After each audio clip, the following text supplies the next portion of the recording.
వల్లభనేని వంశీని విజయవాడకు పోలీసులు తరలిస్తున్నారు. ఏపీ సరిహద్దుల్లో వాహనం మార్చి మరో వాహనంలో వంశీని ఎక్కించారు. ఈ నేపథ్యంలో తెలంగాణ ఏపీ సరిహద్దుల్లో భారీగా అదనపు బలగాలు మోహరించాయి. భారీ బందోబస్తు మధ్య వంశీని విజయవాడకు తరలిస్తున్నారు పోలీసులు. ఇక అంతకుముందు గన్నవరం మాజీ ఎమ్మెల్యే వైఎస్సార్ కాంగ్రెస్ పార్టీ నేత వల్లభనేని వంశీమోహన్ ని హైదరాబాద్ లో అరెస్ట్ చేశారు ఏపీ పోలీసులు. రాయదుర్గం పోలీసుల సహకారంతో వంశీని ఏపీ పోలీసులు అరెస్ట్ చేశారు. గన్నవరం టీడీపీ కార్యాలయంపై దాడి కేసులో వంశీ నిందితుడిగా ఉన్నారు. అయితే ఈ కేసుపై బెయిల్ కోసం కోర్టుని ఆశ్రయించారు. కానీ తీర్పు రావాల్సి ఉండగానే ఎందుకు అరెస్ట్ చేస్తున్నారంటూ ఏపీ పోలీసులతో వంశీ వాగ్వాదానికి దిగారు. గన్నవరం టీడీపీ కార్యాలయంపై దాడి కేసులో వల్లభనేని వంశీ సహా మరికొందరిపై కేసు పెట్టారు. పార్టీ కార్యాలయంలో పనిచేస్తున్న సత్యవర్ధన్ ఫిర్యాదు మేరకు కేసు నమోదైంది. 2 రోజుల క్రితం ఈ కేసుని సత్యవర్ధన్ విత్డ్రా చేసుకున్నారు. సత్యవర్ధన్ ని అదుపులోకి తీసుకుని పోలీసులు ప్రశ్నించారు. తనను కిడ్నాప్ చేసి బెదిరించి ఫిర్యాదు వెనక్కి తీసుకునేలా చేశారంటూ పోలీసులకు సత్యవర్ధన్ చెప్పారు. మొత్తం 5గురిపై పోలీసులు కిడ్నాప్ కేసు నమోదు చేశారు. అనంతరం వంశీని అదుపులోకి తీసుకుని విజయవాడకు తరలిస్తున్నారు. వంశీ అరెస్టులో పోలీసులు అలర్ట్ అయ్యారు. మచిలీపట్నంలో పేర్ని నానిని హౌస్ అరెస్ట్ చేశారు. అక్కడ భారీగా పోలీసులు మోహరించగా పేర్ని నాని ఇంటికి వైసీపీ నేతలు భారీగా చేరుకుంటున్నారు. ఇక మరిన్ని అప్డేట్స్ తో మా ప్రతినిధి కాంతి లైవ్ లో సిద్ధంగా ఉన్నారు. కాంతి,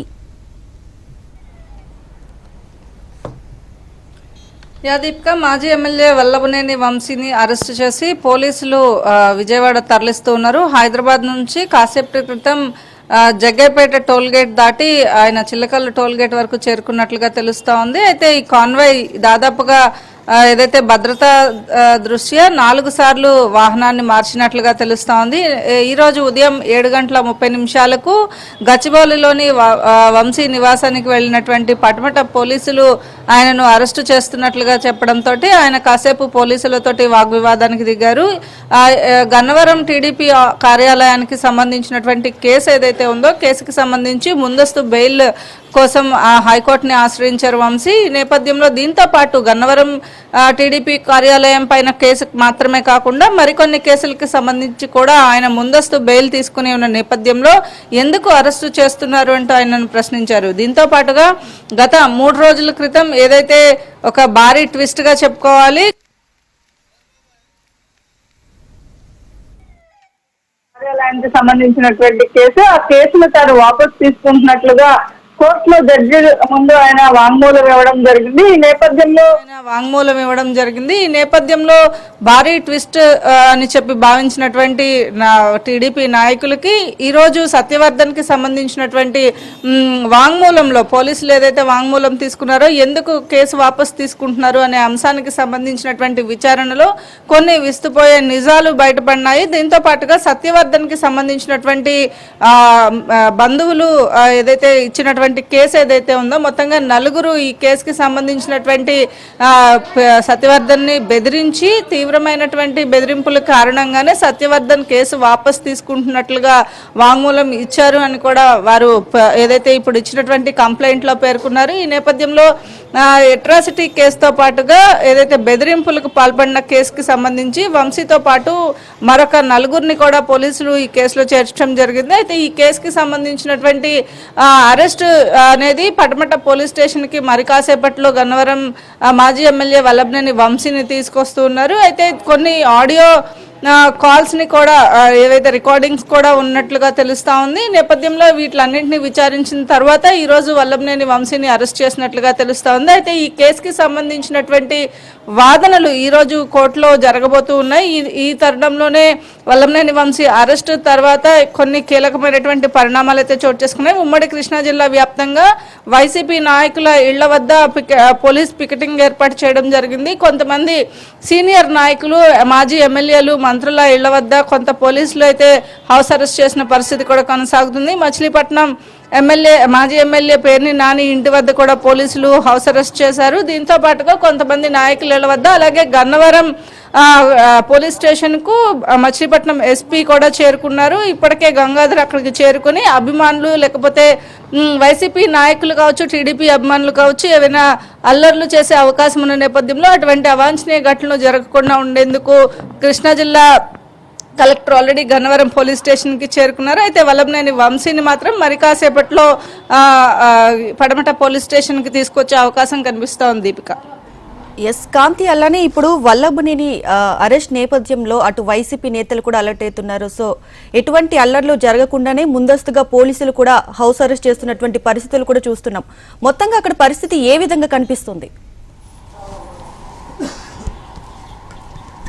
ఖచ్చితంగా ప్రతి వైసీపీ నాయకులు దీనిని పూర్తిగా ఖండిస్తున్నారు. ఏదైతే కేసు వాపస్ తీసుకున్న తర్వాత అసలు కేసే లేని సమయంలో ఆ కేసులో ఎలా అరెస్టు చేస్తారు అంటూ కేవలం ఇది కక్ష సాధింపు చర్య అంటూ వైసీపీ దీన్ని చెప్తా ఉంది. అయితే కక్ష సాధింపు చర్య మాత్రమే కాదు, ఏదైతే ఆంధ్రప్రదేశ్లో రెడ్ బుక్ రాజ్యాంగం నడుస్తోంది అనడానికి ఇదే నిదర్శనంగా వైసీపీ నాయకులు ఈ అరెస్ట్ని చెప్తున్న పరిస్థితి ఉంది. అయితే వైసీపీకి సంబంధించినటువంటి కొంతమంది కీలక నాయకులంతా ఇప్పటికే వైసీపీ కార్యాలయానికి చేరుకున్నారు. అటు విజయవాడలోని పటపట పోలీస్ స్టేషన్ వద్ద కూడా భారీగా భద్రతను ఏర్పాటు చేయడం జరిగింది. ఎందుకంటే వైసీపీ నాయకులు కూడా మరి కాసేపట్లో వంశీ పటపట పోలీస్ స్టేషన్ కి తీసుకువస్తారన్న నేపథ్యంలో వైసీపీ నాయకులు అలాగే అభిమానులు కార్యకర్తలు కూడా పటపట పోలీస్ స్టేషన్ కు చేరుకునే అవకాశం ఉన్న నేపథ్యంలో పోలీస్ స్టేషన్ వద్ద కూడా భారీ భద్రతను అయితే ఏర్పాటు చేశారు. ఇటు టీడీపీ నాయకులు మాత్రం వంశీ అరెస్టును సమర్థిస్తూ ఉన్నారు. కేవలం ఈ ఒక్క కేసులోనే కాదు, చాలా ఇలాంటి కేసులు భూ కబ్జాలకు సంబంధించి అలాగే బాధితులు చాలా మంది ఇప్పుడిప్పుడు అరెస్ట్ తోటి ఇంకా బయటకు వచ్చే అవకాశం ఉంది అని కూడా టీడీపీ నాయకులు అయితే చెప్తున్న పరిస్థితి ప్రస్తుతం కృష్ణా జిల్లాలో హాట్ టాపిక్ గా ఈ రెండు పార్టీల మధ్య ఒక వార్ అయితే నడుస్తుందని చెప్పుకోవాలి. Deepika. Right Kanti, thanks for the updates.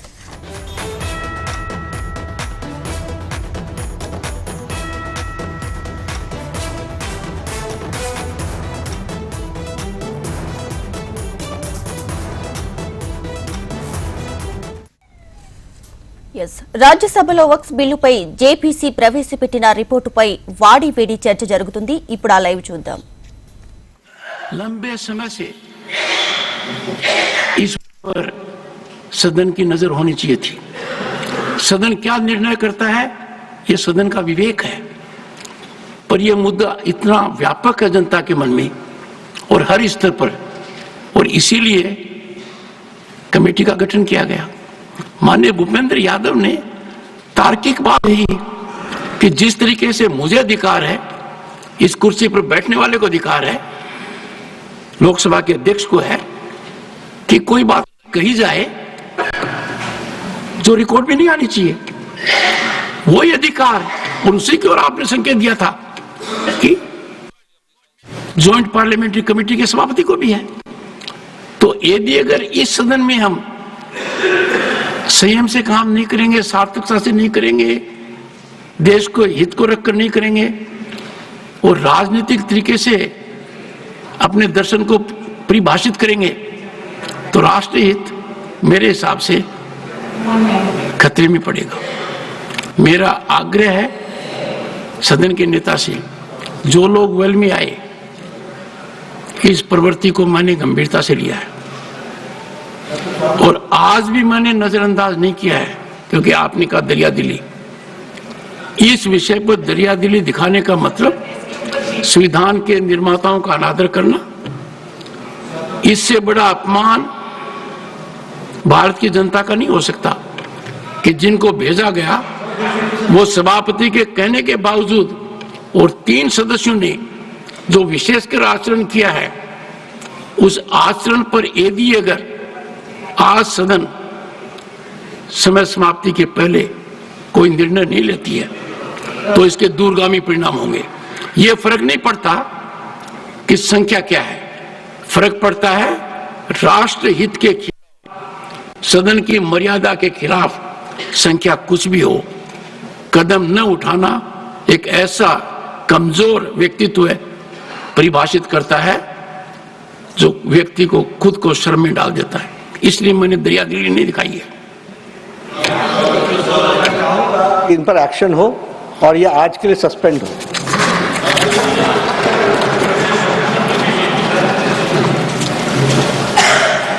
मैं मानकर चलता हूं कि इस विषय के ऊपर during course of the day जो कदम विधि मत उठाने चाहिए। उसी तरीके से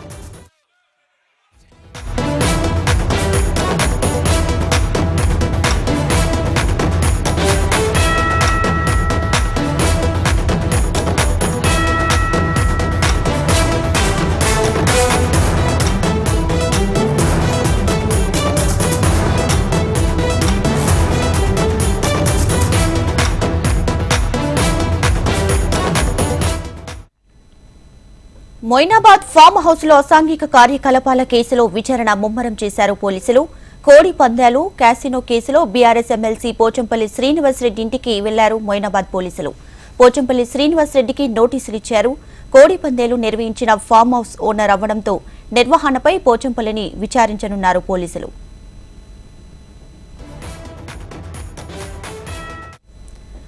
2 రోజుల క్రితం మొయినాబాద్ ఫామ్ హౌస్ లో కోళ్ల పందాలు భారీ క్యాసినో ఆడుతున్నట్లు ఎస్ఓటీ పోలీసులు పట్టుకున్నారు. కోళ్ల పందాలతో పాటు క్యాసినో నిర్వహిస్తున్న ముఠాగుట్టును రట్టు చేశారు. ఫామ్ హౌస్ పై దాడి చేసి 64 మందిని పట్టుకున్నారు. పట్టుబడిన వారిని నుంచి 30 లక్షల రూపాయల నగదు, 55 లగ్జరీ కార్లు సీజ్ చేశారు. 86 పందెం కోళ్లు, పెద్ద మొత్తంలో బెట్టింగ్ కాయిన్స్ స్వాధీనం చేసుకున్నారు. ఇక పేకాట ఆడుతున్న వారిని పట్టుకున్నారు. పందెం కోళ్ల కోసం వాడే 46 కోడి కత్తులు కూడా స్వాధీనం చేసుకున్నారు. నగరంలోని ప్రముఖులు కలిసి కోడి పందాలు క్యాసినో నిర్వహిస్తున్నట్లుగా గుర్తించారు. ఫామ్ హౌస్ కేంద్రంగా కోడి పందాలు క్యాసినో నిర్వహిస్తున్న కీలక వ్యక్తి ఆర్గనైజర్ భూపతిరాజు శివకుమార్ని ఎస్ఓటీ పోలీసులు అరెస్ట్ చేశారు.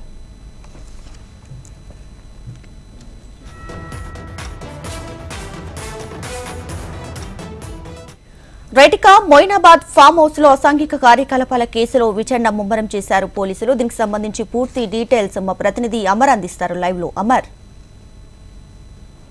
దీపిక, రంగారెడ్డి జిల్లా మొయినాబాద్ తోల్కట్టలో జరిగినటువంటి ఏదైతే కోళ్ల పందాల విషయంలో ఇప్పటికే ఎస్ఓటీ పోలీసులు దాడి చేయడం, కీలకంగా ఉన్నటువంటి వ్యక్తులను కూడా అదుపులోకి తీసుకున్న నేపథ్యంలో అక్కడ నిర్వహిస్తున్నటువంటి ఫామ్ హౌస్లో ఇల్లీగల్గా కార్యక్రమాలు జరుగుతున్నట్లుగా పోలీసులు గుర్తించిన నేపథ్యంలో ప్రస్తుతానికి ఆ ఫామ్ హౌస్ ఓనర్ అయినటువంటి ప్రస్తుతం బీఆర్ఎస్ ఎమ్మెల్సీ పోచంపల్లి శ్రీనివాసరెడ్డికి వాళ్ళ ఇంటికి వెళ్ళి కూడా మొయినాబాద్ పోలీసులు నోటీసులు ఇచ్చారు. నోటీసులకు విచారణకు హాజరు కావాలి, వివరణ ఇవ్వాలని కూడా నోటీసులో పేర్కొన్నారు. ముఖ్యంగా పోచంపల్లి శ్రీనివాసరెడ్డి అక్కడ దాదాపు 13 ఎకరాలకు పైగా అతనికి ఫామ్ హౌస్ ఉంది. ఆ ఫామ్ హౌస్లో 13 ఎకరాల విస్తీర్ణంలో ఉంది కాబట్టి చాలా రోజుల నుంచి కూడా ఇలా ఇల్లీగల్ కార్యక్రమాలు నిర్వహిస్తున్నట్లుగా పోలీసులు గుర్తించిన నేపథ్యంలోనే పోచంపల్లి శ్రీనివాసరెడ్డికి నోటీసులు అయితే అందజేశారు. పోచంపల్లి శ్రీనివాసరెడ్డి పాత్ర ఏమైనా ఉందా, పోచంపల్లి శ్రీనివాసరెడ్డి ఈ కార్యక్రమాలు జరిగినప్పుడు ఎన్నిసార్లు ఎంట్రీ ఎగ్జిట్ ఇచ్చారన్న కోణంలో ఇప్పటికే సీసీ ఫోటో అంతా కూడా బయటికి తీశారు. ఇప్పటికే ఏదైతే ఈ ఫామ్ హౌస్లో జరిగినటువంటి కోళ్ల పందాల విషయానికి సంబంధించి ఎస్ఓటీ పోలీసులు 50 మందికి పైగా ఒక్కసారిగా దాడులు నిర్వహించారు. ఈ దాడులు నిర్వహించిన క్రమంలో దాదాపు 30 లక్షలకు పైగా డబ్బుతో పాటు కోళ్లు, మరోవైపు అక్కడ ఉన్నటువంటి చిన్న చిన్న సామాగ్రిని కూడా స్వాధీనం చేసుకున్న నేపథ్యంలో మొత్తం ఈ కేసులో 64 మంది అరెస్ట్ అయ్యారు. ప్రముఖ నిర్వాహకుడు అయినటువంటి ఏదైతే శివకుమార్ ఉన్నాడో భూపతిరాజు శివకుమార్ని ఎస్ఓటీ పోలీసులు కూడా అరెస్ట్ చేశారు. నిన్న మొయినాబాద్ పోలీసులు అతన్ని విచారించిన నేపథ్యంలో ఎమ్మెల్సీ పోచంపల్లి శ్రీనివాసరెడ్డి పాత్రపైన నిన్న శివకుమార్ని విచారించిన నేపథ్యంలో ప్రస్తుతం పోచంపల్లి శ్రీనివాసరెడ్డికి అయితే నోటీసులు అయితే అందజేశారు. మరి ఈ నోటీసుల పట్ల ఏ విధంగా పోలీసులు ముందుకెళ్తారు, ఒకవేళ విచారణకు హాజరైతే పోచంపల్లి శ్రీనివాసరెడ్డి ఈ ఫామ్ హౌస్ విషయానికి సంబంధించి ఏ విధమైన విచారణల సమయంలో ఇన్ఫర్మేషన్ ఇస్తారనేది ప్రస్తుతం ఉత్కంఠగా మారింది. పోచంపల్లి శ్రీనివాసరెడ్డిని కూడా ఒకవేళ అవకాశం అయితే ఆ కేసులో నిందితుడిగా చేర్చే అవకాశం అయితే మనకు స్పష్టంగా అవపడుతున్నాయి. Deepika, thank you.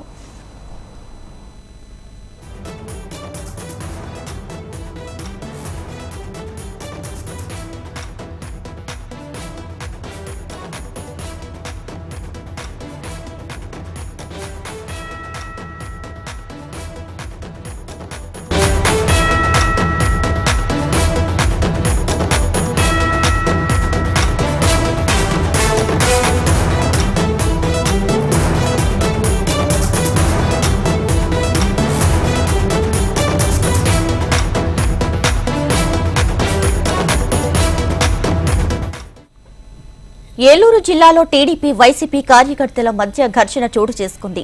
రాత్రి ఎమ్మెల్యే చింతమనేని వివాహ వేడుకకు హాజరై వస్తుండగా వైసీపీ టీడీపీ వర్గాలు గొడవకు దిగాయి. తన వాహనాన్ని అడ్డుకున్నారంటూ వైసీపీ కార్యకర్తలపై చింతమనేని ఆరోపించారు. వైసీపీ ఇన్ఛార్జ్ అబ్బయ్య చౌదరి దగ్గరుండి కారు అడ్డు పెట్టించారని ఆరోపిస్తున్నారు చింతమనేని.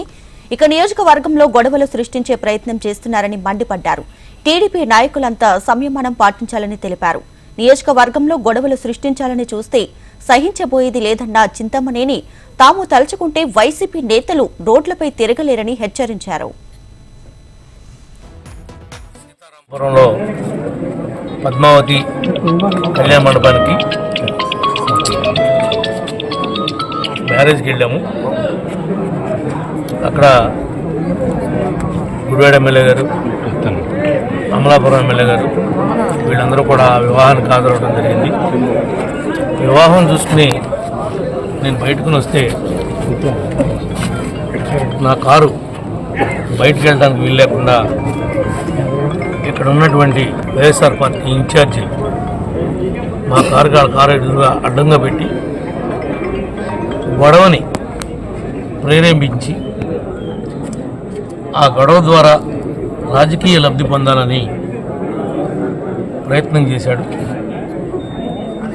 ఇవి ఈ కూటమి ప్రభుత్వంలో ఇలాంటి విషయాలేవి కూడా ఎదరికెళ్ళవు. ఇదేమీ కళ్ళు లేని ప్రభుత్వం కాదు, చూస్తూ ఊరుకునేటువంటి ప్రభుత్వం కూడా కాదు. ఈ విషయాలన్నింటినీ కూడా వచ్చిన తర్వాత ఏం జరిగిందో అదంతా కూడా మా గన్మెన్ని పోలీస్ స్టేషన్కి వెళ్ళి కంప్లైంట్ ఇవ్వమన్నాను. నేను నాతో పాటు 5 వ్యక్తులు మేము ట్రావెల్ చేస్తున్నాం. వాళ్ళు ఒక 25 మందిని తీసుకుని వచ్చి ఏదో కింద పడ్డా మేమే నెగ్గాము అనిపించుకోవడం కోసం కృత్రిమంగా ఆలోచనలు చేస్తున్నారు. ఎవడి ఆలోచనల్ని వాడినే గోతులో పెడతాయి. ఇది చెప్తున్నాం మీకు. రైట్గా ఏలూరు జిల్లా వట్లూరులో టీడీపీ వర్సెస్ వైసీపీ అన్నట్లుగా అక్కడ ఘర్షణ వాతావరణం అయితే నెలకొంది. దీనికి సంబంధించి పూర్తి డీటెయిల్స్ మా ప్రతినిధి పవన్ అందిస్తారు. పవన్. ఏలూరు జిల్లా వట్లూరులో వివాహం అలాగే మాజీ వైసీపీ ఎమ్మెల్యే ఇంకా పార్టీలో ఉన్న ప్రభావిత వ్యక్తికి అబ్బాయి చౌదరి దగ్గర పెట్టడం ఈ వివాదం అయితే చోటు చేసుకుంది. ఆ వాహనం ప్రభాకర్ మీద అలాగే వైసీపీ కూడా వారు పాల్గొన్నారు. ఇదే సమయంలో ఇరువురిని కూడా శాంతం చేసి అయితే ప్రశ్నాలు తెలుసుకోకుండా అయితే చుట్టుపక్కల వాళ్ళందరూ చేయడం జరిగింది. అయితే ఎప్పుడైతే ఏం జరిగిందో సుమారు అప్పటి నుంచి కూడా ప్రభాకర్ ఇంటికి అలాగే తెలుగుదేశం ప్రజాప్రభుత్వం భారీగా అయితే నాయకులు కార్యకర్తలు చేరిపోతున్నారు. అయితే ప్రభాకర్ కూడా కావాలని కారు అడ్డం పెట్టి వివాదాన్ని తొలగించుకునే వైసీపీ నాయకులు పాల్గొడుతున్నారంటూ ప్రభాకరం జరిగింది. ప్రభాకర్ చెప్పడం జరిగింది. గొడవ వైసీపీకి నాయకులు చూస్తున్నారంటూ కూడా ఆయన చెప్పడం జరిగింది. ఈ విషయాన్ని సీఎం అలాగే పవన్ కళ్యాణ్ తీసుకెళ్తాము. నాయకులు పాటించాలని చెప్పి చెప్పడం జరిగింది. Right Pawan, thanks for the updates.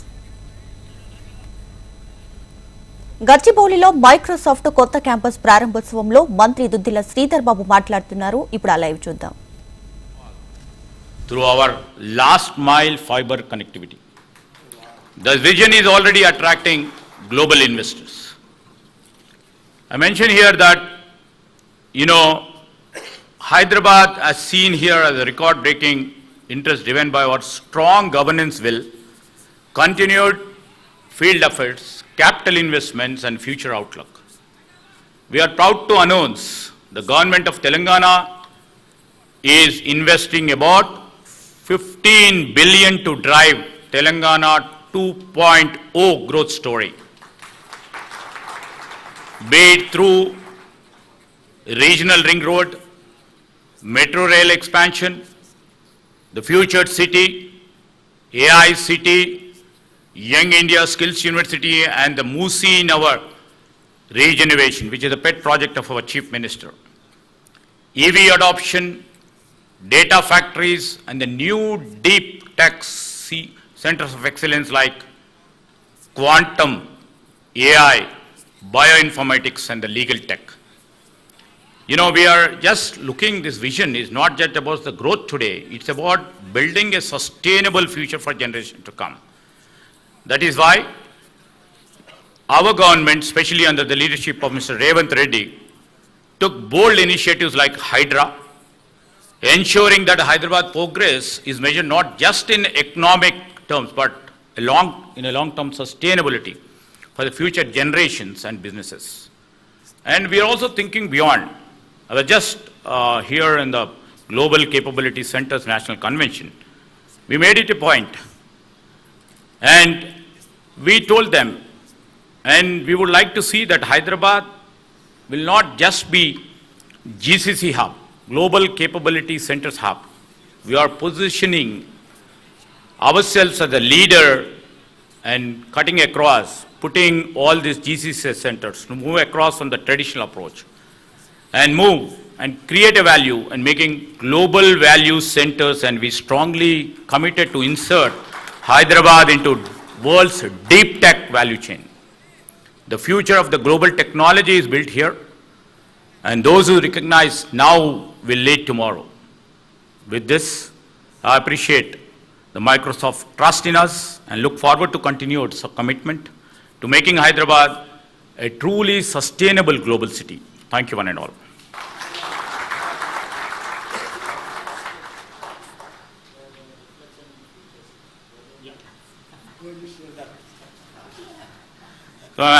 Unknowns, actually. It should have done by Mr. Rajiv itself. Yeah, I thought of it, but I didn't want to pre-announce it.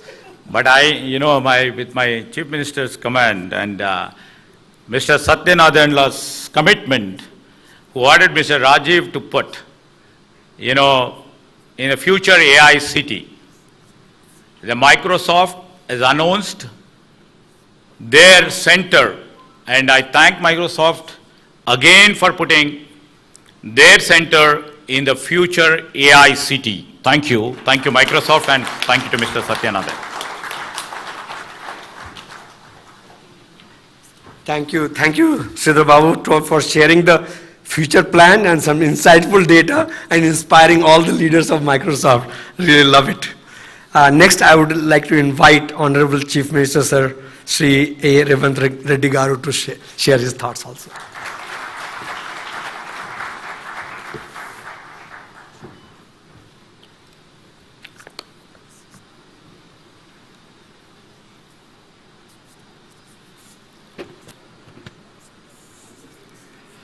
My colleague, IT and Industries Minister D. Sridhar Babu Garu, Sri Rajiv Kumar, MD and Corporate Vice President, Microsoft India, industry leaders, members of media and esteemed guests.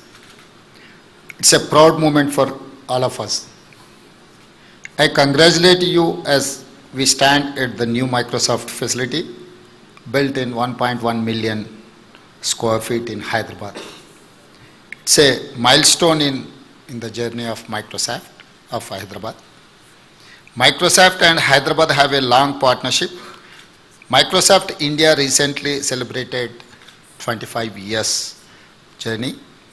You have created global innovation and impact from Hyderabad. I'm happy to share that this new facility and expansion by Microsoft will generate thousands of high-value jobs, empowering our youth. AI is the future. Microsoft and State Government of Telangana are now partners to launch Advantage Telangana, which includes AI Foundations Academy. With this partnership, Telangana and Microsoft will introduce AI education to 500 government schools and also use AI for governance and public services. This investment will also strengthen our startup ecosystem and give access to mentorship, AI tools and global network. I say with pride that Microsoft will establish an AI Center of Excellence in collaboration with my government. This center will develop cloud-based AI infrastructure, including an AI knowledge hub. I thank the leadership team of Microsoft for their continued trust in Telangana Your commitment to innovation matches our vision, Telangana Rising. Together, we will script a great success story. Thank you, one and all.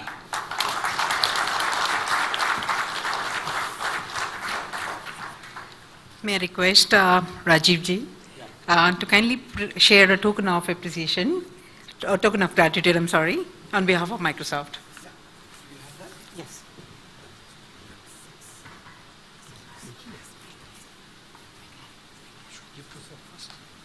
All right, so we especially designed it for you.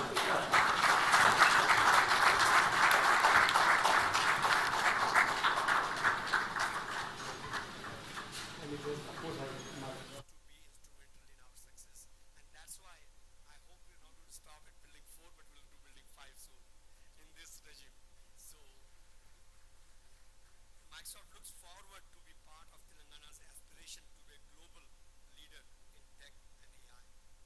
With that, I'm going to invite first the esteemed leader, our Honorable Minister of Information Technology, Sri D. Sridhar Babu, to address the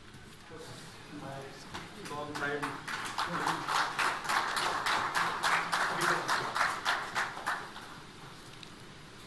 Thank you. May I also ask, may I request Sandeep, please next, continue. yeah. So next, basically, we are going to share the MOU signing, announcement of MOU that we have signed. And one of the MOU part is that when Sir creates the AI city, which I'm very impressed with, by the way, and we were just discussing in the green room, like my own experience, 2003, coming to the circular building called IT, whatever it was, Hyderabad. I think now I'll say AI Bad or something like that. So, and that's going to be not very far from here, near airport. And the size is massive, so very inspiring. So that's part of the MOU. So Sandeep and Dinesh, please come over for...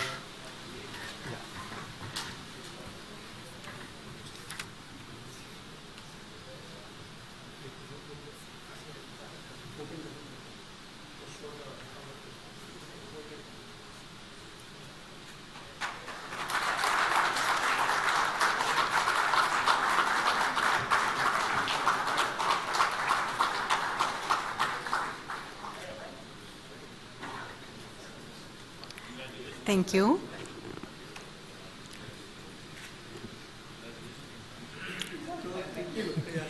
Thank you very much. With this, may I also request honorable guests to share a photograph with all our Microsoft employees? Just so that you don't feel embarrassed. We normally do this with Satya also. So what we do is we go there, everybody stands and the photographer takes it from here. That makes it, everybody feels... And can all the photographers... Hello, can I also have all the photographers coming over to the stage, please? Can we do this quickly? Please have the photographers on the stage. All right, okay, thank you.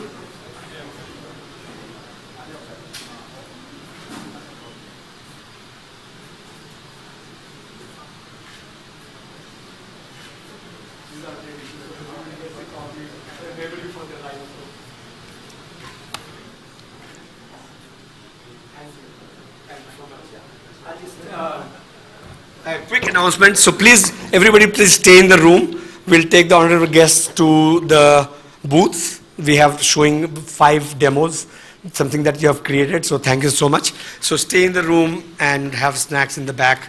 We'll go there.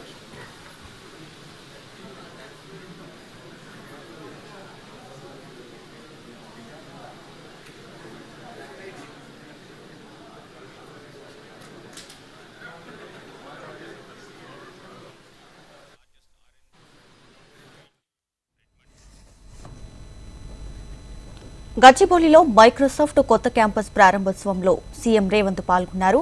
Microsoft కి హైదరాబాద్ కి మంచి అనుబంధం ఉందని, AI knowledge hub గా Microsoft కొత్త campus మారబోతుందని తెలిపారు. Right TV updates చూస్తూనే ఉండండి. హెచ్ఎం టీవీ, వార్త ఆగదు, నిజం దాగదు.